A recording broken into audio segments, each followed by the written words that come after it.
Hi guys, I'm Tommy, welcome back to my channel and another bike infested video. So as you can see, I've got my Ridley X-Night behind me. Now yes, this is my CX bike. However, I had the idea of converting it into a road bike for the hills.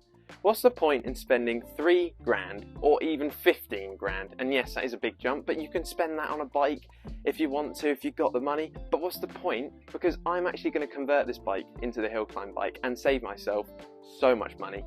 So yes, the only difference to a normal road bike that this CX bike has, I think, is the tyre clearance. As you can see, the distance between the frame, fork and the tyres, it's a lot wider than a road frame. Now that's because, yeah, obviously in cyclocross and gravel or whatever, you don't want mud getting clogged up in your frame because that friction slows you down, blah blah blah. This frame is very, very light. And I've got the previous generation Di2, that was on my Da Vinci. Fortunately, that got written off, which is a shame, but I did benefit from that in an unexpected way. I got a Trek Madone, which is great. But those components have been sitting around since October doing nothing, okay? I haven't even touched them. I have, but I haven't used them. I've dismantled them, or I stripped my Da Vinci the other day to get the components off because of this idea. So all the components are in the shed and waiting to be put on this bike. So I've started off by cleaning some areas of the bike. So start off at the front, ignore that shifter for 2 seconds. I've cleaned out the headset today and that I've put back together. That's because at the moment I can't just go ahead and put all my Di2 on just yet. That's because the Di2 that I have in the shed is rim brake. This bike is disc brake. So the shifters are not compatible, okay? So I do need new shifters and I want to be able to just do the whole bike in one day, pretty much, rather than doing bits at a time. The other week, Trek did forget to replace or reinstall a washer in the bottom bracket.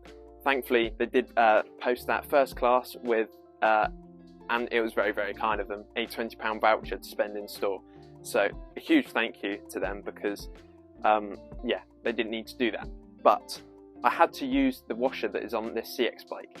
And when I took the bottom bracket or the crank arms off, I noticed one of the, well, basically I couldn't actually get the chain set off, okay? So I took this arm off, but I couldn't get the chain set off.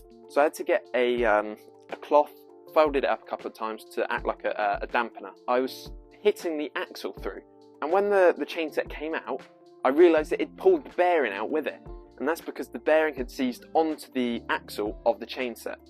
So I decided to spray it all GT85, managed to get the bearing off. In that instance, I did re-grease the whole bottom bracket, clean the whole lot out, and that was before I had the idea of converting the bike into a road bike. So that has worked in my favour. I've also been experimenting with the rear wheel. I have been re-greasing the hub and that, because on my Trek there's a little bit of vibration and I reckon one of the bearings have gone in the rear wheel. So I wanted to try and sort out this rear wheel. Not that there was anything wrong with it, but I wanted to test it out on a set of wheels that are a third of the price than the ones that have got the issue with it. Now I've had the idea of putting those 50mm deep rims onto this bike, okay?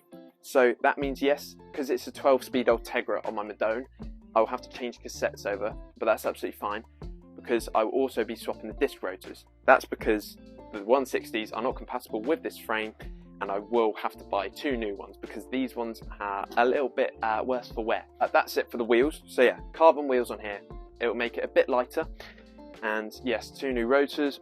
But technically I can use this bike the way it is, but it's a little bit on the flimsy side because this shifter, it's got a flappy lever, and I was just trying to sort it out now.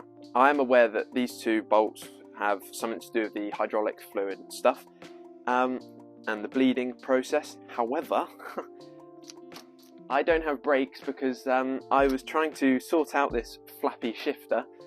I decided to unscrew this and a bunch of hydraulic fluid came out. And that is something that I've learned not to do when sorting the shifter out and trying to fix something else.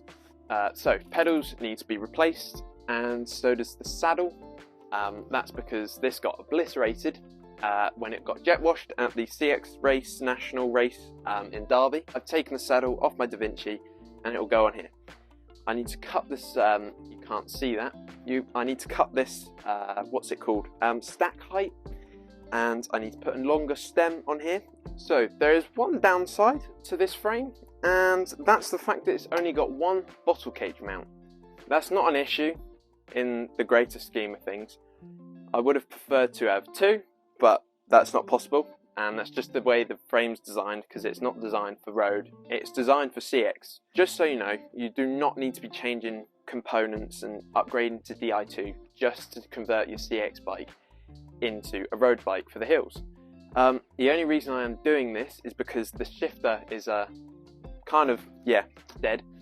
So before the sun sets completely, you do not need to change the components on your bike if you don't want to. If your components are fine, absolutely fine, just keep it that way. All you could do, or all you need to do, is just change your CX tyres to road tyres. The reason I'm changing to Di2 is because I have Di2, and also my shifter's kind of broken, the rear mech's not great, the cable routing is a little bit dirty inside, so the gear changes aren't very smooth. If you did enjoy this video, like, share and subscribe. Drop a comment if you want, and let me know if you think this is a good idea, a bad idea, because I personally think it's a great idea, because it's going to help me go up the steep gradients a lot faster than the Trek. Take care until next time, and I shall see you soon with another wicked video. Cheers.